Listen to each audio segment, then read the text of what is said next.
দর্শক সবাইকে স্বাগত ভোলা ফিশিং বাংলা ইউটিউব চ্যানেলে। আপনারা দেখতে পাচ্ছেন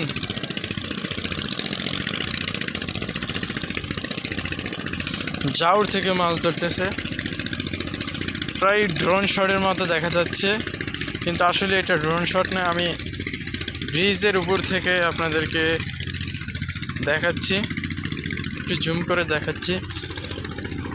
দেখতে পাচ্ছেন আপনারা